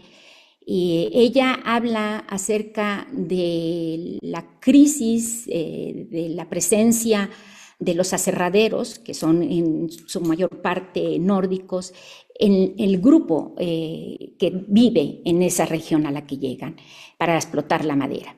Ese grupo es un grupo de indígenas. Entonces, ella contrasta la visión de los indígenas que solamente cortan un árbol o pescan un pez de acuerdo a sus necesidades, digamos, a esta corte masivo que se hace ya con maquinaria y todo para destruir el medio ambiente. Entonces, las implicaciones ahí es que las implicaciones éticas, bueno, son que se destruye todo el modo de vida de estos indígenas que tienen que abandonar su comunidad y es un proceso de bajar de lo alto de las sierras a bajar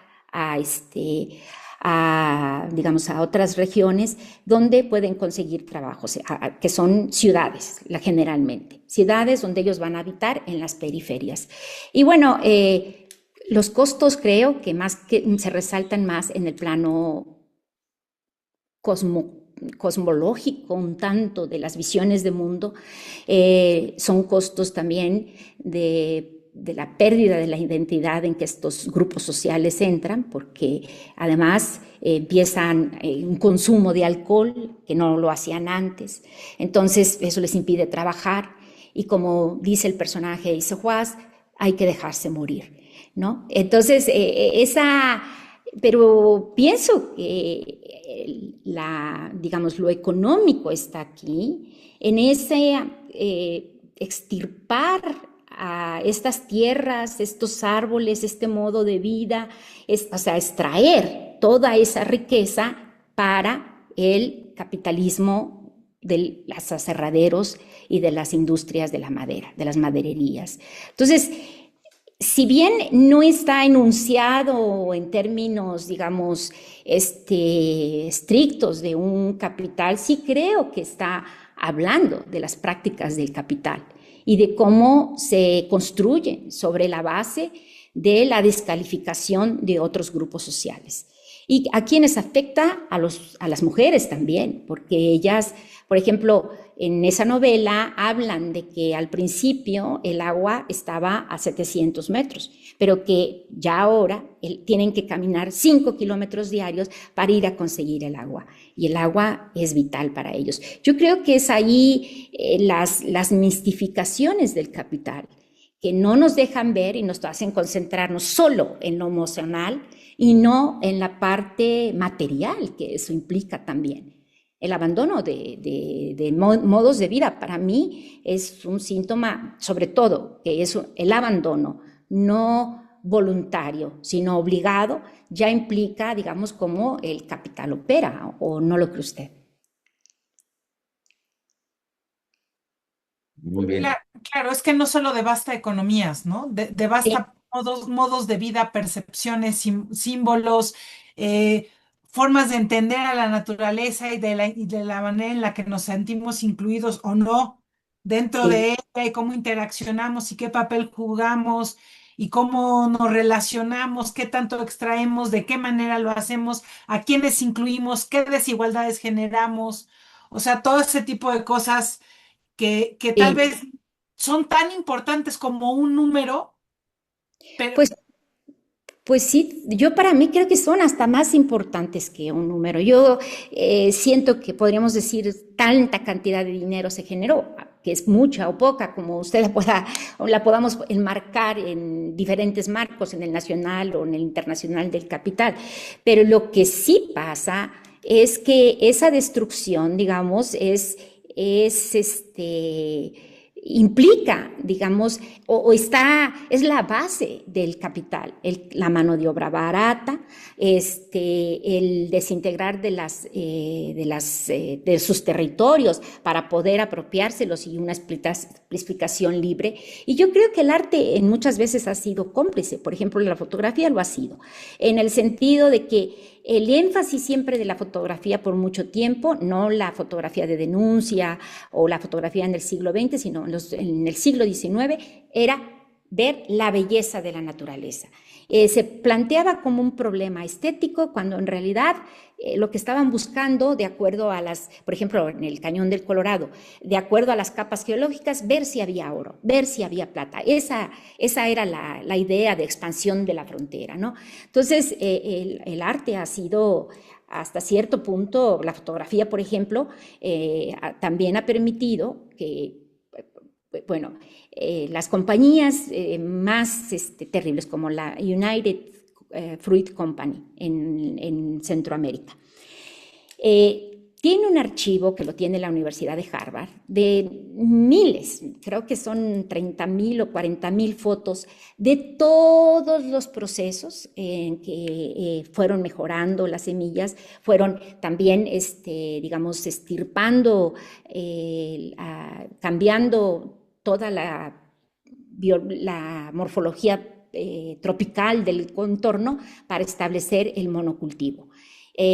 Son fotos que además aluden a los procesos de comercialización, cómo hacer las fotos lo mejor posible para introducir ese producto en el mercado estadounidense.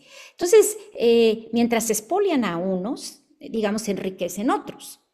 Y los expoliados, pues generalmente no van a hablar quizá del dinero, que sí lo perdieron, sino más que nada de lo que significa de repente entrar en un sistema que ya no es el de ellos, un sistema productivo o que no es el de ellos. Y la claro. literatura tiene bueno, el arte tiene esa particularidad, me parece. Pero muy buena pregunta, la anoto y además la anoto porque para ver si no encuentro signos de esto en lo que hago, en las lecturas que haga. Muchísimas gracias. A usted, muchas gracias. Muchas gracias. María de Jesús, adelante, por favor.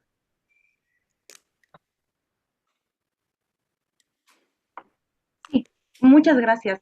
Eh, pues primero de decir, Leticia, muchas gracias también a ti por la presentación. Las fotografías me parece que son tremendas, unas más que otras. Y bueno, decir que confieso que me gustó demasiado escuchar sobre estas relaciones existentes entre expresiones artísticas y la crítica que debe darse alrededor de lo que incluyen. Entonces, bueno, sí, reflexionar en torno al capitaloceno. No pude evitar pensar en los textos de Orwell o, eh, digo, las críticas que se hacen desde la literatura en este sentido. Y bueno, pensaba en las representaciones visuales actuales que sí hacen alguna crítica, como por ejemplo cuando vemos en las exposiciones algún producto en torno a la migración.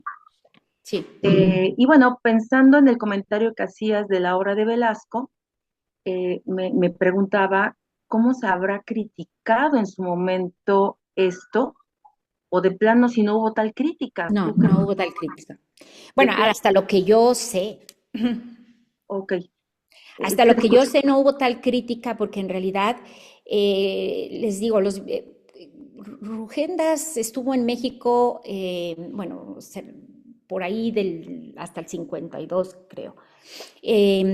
Y la Escuela Mexicana de Fotografía, la Escuela Mexicanista del Paisaje surge en ese momento, ¿no? Octavio Paz dice que la Escuela Mexicanista de Pintura y del Paisaje surge por la influencia de los viajeros, no particularmente Rugendas, pero en sí todos estos viajeros que bajo la escuela de Humboldt fueron codificando el paisaje. Y fueron codificándolo de acuerdo a ciertos símbolos, los cactus, la cuestión árida, ¿no? Los picos atrás.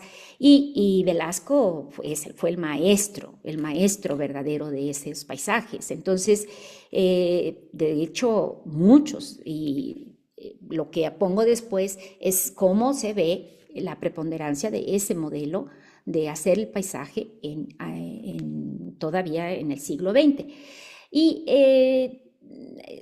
y ahí se ve, digamos, el carácter simbólico que tienen estas cosas, porque pues los cactus, los nevados, todo esto, no es característico de México. Pensemos, por ejemplo, Guatemala, pensemos Chile, o sea, la cuestión de las cactáceas tampoco es característica de México, pero sin embargo entran en los imaginarios así, como parte, digamos, singular de nuestro paisaje. Gracias.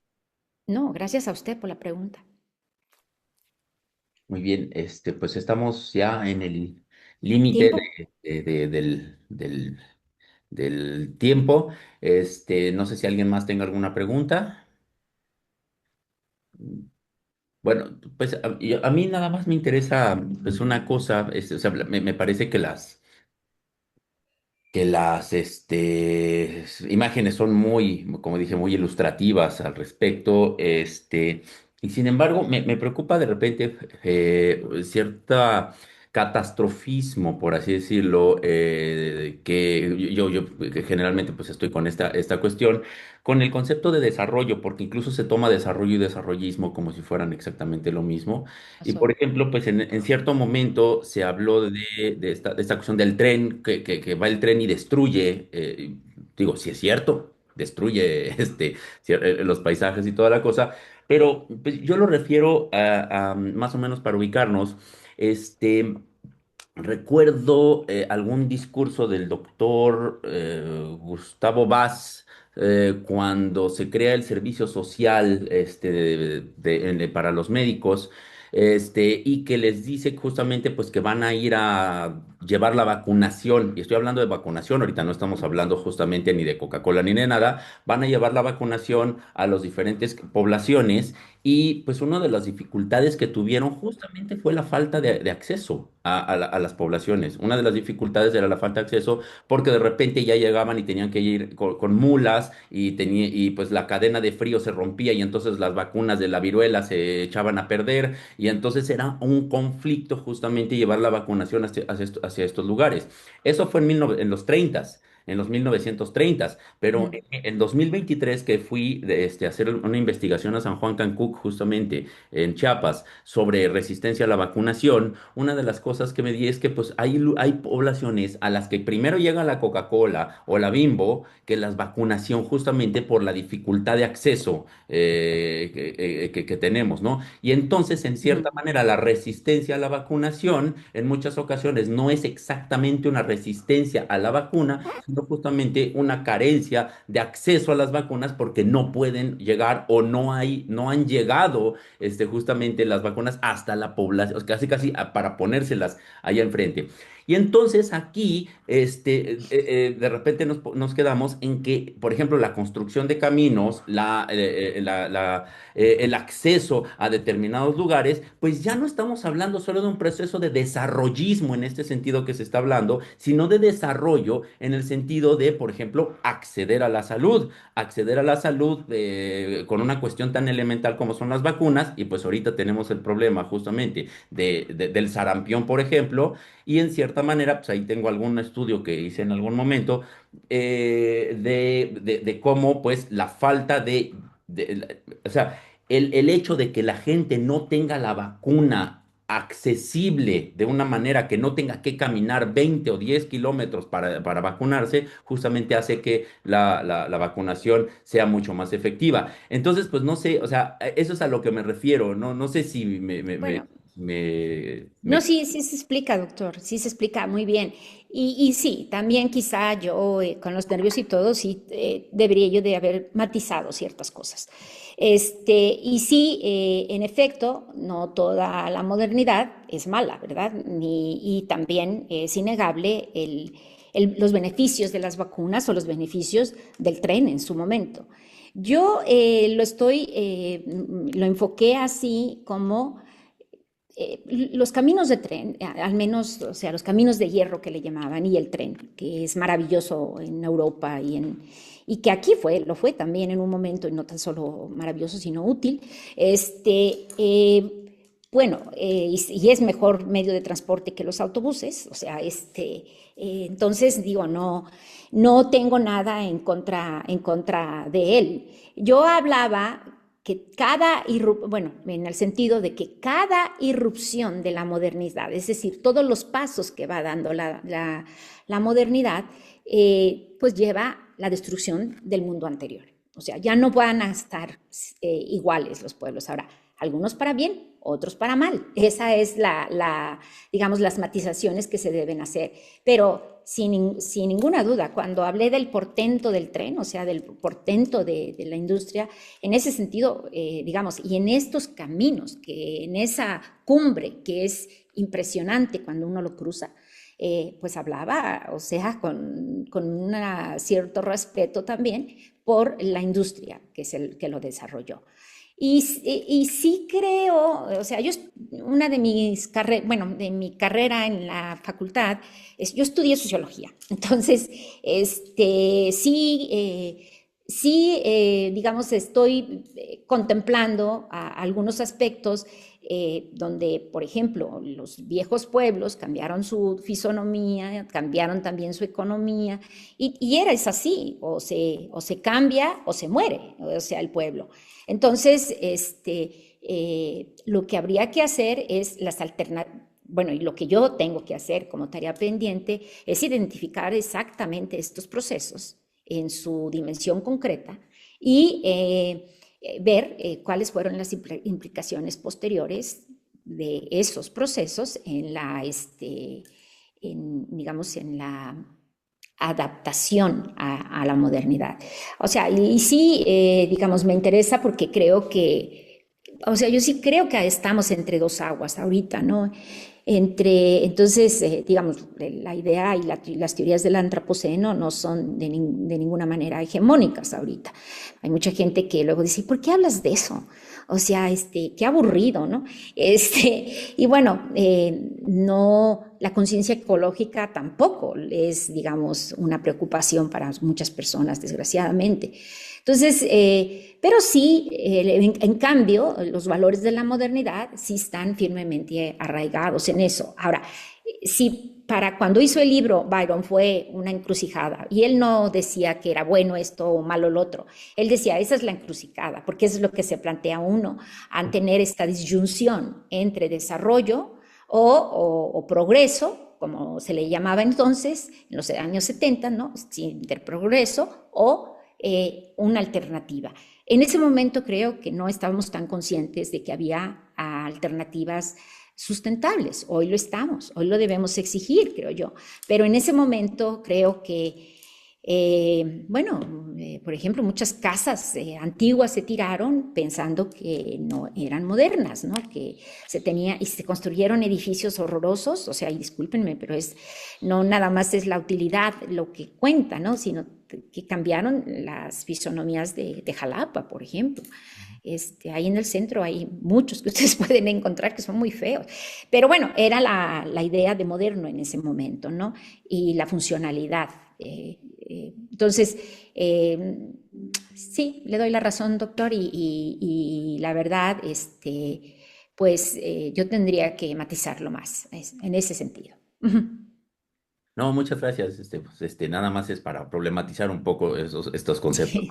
Pues bueno, justamente en unas 2 semanitas más o menos va a salir el episodio de mi podcast que tengo, a donde hago la crítica al concepto antropoceno, si les interesa, luego se Sí. los mando. Pero bueno, pues le agradezco mucho, doctora, pues vamos a tener que cerrar, ya son las 3 de la No, tarde. yo les agradezco a ustedes y lamento muchísimo llevarlos hasta esta hora tan tarde y además que la verdad no pude ya revisar el trabajo ayer por lo mismo de los problemas que tuve, entonces debería haber cortado más. Pero muchísimas gracias, me interesa mucho su opinión y sus comentarios.